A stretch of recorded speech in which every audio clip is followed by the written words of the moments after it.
Now, per PW Insider, there was a report this week regarding WWE creative Vince McMahon and Bruce Prichard that stated that the current creative for the company falls directly in the hands of Vince McMahon and Bruce Prichard. In fact, there are some who have described Prichard to PW Insider as the most powerful person in WWE right now other than a McMahon family member. Creatively, everything flows through Prichard at the moment, and his word has been described as very much the gospel for Vince McMahon, which, as you might imagine, translates into a lot of frustration and heat towards Prichard among talents privately. Now, when you are in a position like Bruce Prichard is in, I think you have to expect that you're always going to get a degree of heat from people who are disgruntled or unhappy about their position. It's not unlike you hear whoever is in charge of talent relations. That used to be Jim Ross, and then it was John Laurinaitis, and now it's, I think, Mark Carrano. And it's a terrible job to be in, because you're the one who has to be the bearer of bad news, right? You have to be the hatchet man. You get a lot of heat for shit that may not be your fault. And I think creatively, it's kind of a similar thing.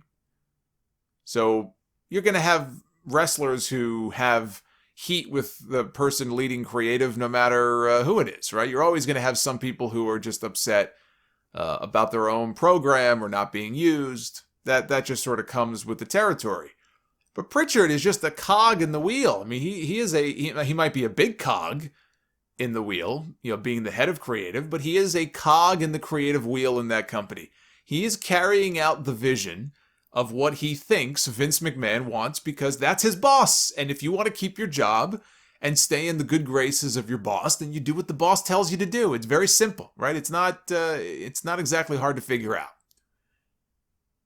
If it wasn't Bruce Prichard in that role, it would be somebody else. Bruce is like an old pair of underwear that Vince McMahon can just put on. Feels comfortable, it's broken in, he knows what to expect, he likes the way it feels. He's part of that old guard. Vince's old inner circle. I mean, he tells stories all the time on his podcast about the old days when they would come up with creative and it was just him and Pat Patterson and Vince McMahon by the pool at Vince's house. They'd start the meeting 8 o'clock in the morning and be done 10 o'clock at night. It was three people. This is before the Russo days even. That's it. And they would map things out months in advance. That's what the creative process looked like 25 years ago, 30 years ago. Very different time back then. You didn't have an army of writers like you have now. Things, in a lot of cases, don't seem like they're booked. Forget months in advance. They don't seem like they're booked the day of. It's a very different creative process now. But he is part of that old guard. He is one of Vince's consiglieres. He can trust him. He knows that Bruce knows what he wants and what he likes. He speaks the language of McMahon. It's hard to be fluent in that language, but he understands it. The key players on the roster are mostly accounted for right now. Roman Reigns has his program going. Drew McIntyre has his. The Fiend, Randy Orton, Alexa Bliss, Sheamus, right? Those people, they have their programs, they're accounted for.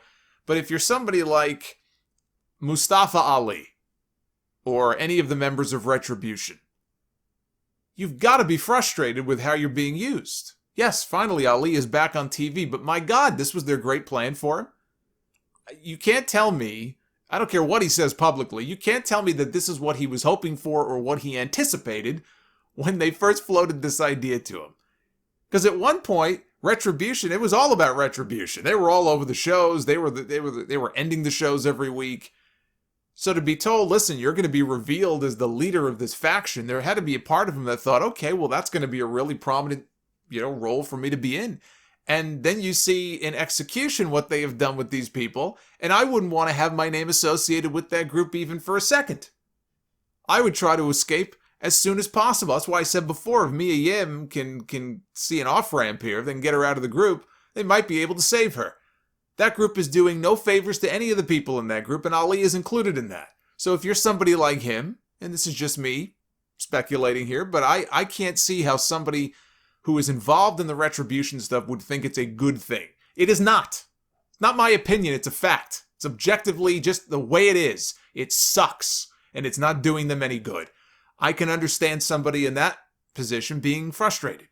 If you're somebody like lower on the card, like Tucker, who I know is just completely insignificant at this point, why even bring him up? Because, you know what, at one point he was part of a tag team, and that was a good spot for him to be in. They broke the tag team up for no good reason, and now this guy has slid so far down the card that, you've got to dig a hole 6 feet under just to talk to him. He has been completely discarded, either that or he's waiting for some kind of a repackaging. Maybe they have some great idea for him. They're like, just sit tight, kid. We got something for you. That's me being optimistic. Chances are they have nothing for him. They have Otis. Otis is the only one, right? Otis was a favorite of Vince's. Clearly Tucker was not. You look at a guy like a Tucker, absolutely. Absolutely, I'm sure he is very upset with the position that he is in. Aleister Black. Do I need to say more? I had my rant on him last week. Here's another example of wasted talent and wasted potential. He would have every reason to be frustrated. You've got Lars Sullivan. Whether you're a fan of the guy or not, why bring him back to TV and have him beat people on TV and then do 2 sit-down interviews with him to try to give more depth to the character, and then a month goes by and he's not on TV anymore? Why waste our time? I'm sure he's frustrated as well. And you can find a lot of examples like that. And it's got to be incredibly frustrating. So if Bruce Prichard is as influential in the creative process as we are all led to believe that he is, then you know what? He should get every bit as much of the blame as Vince McMahon. But just understand, for the people who think that Bruce is the root problem here, he's not. Because if it wasn't him, it would be somebody else. But no matter who that other person is, they're all at the whims of one person. And we all know who that one person is. So while, there's blame to go around, it all comes back to the head cheese.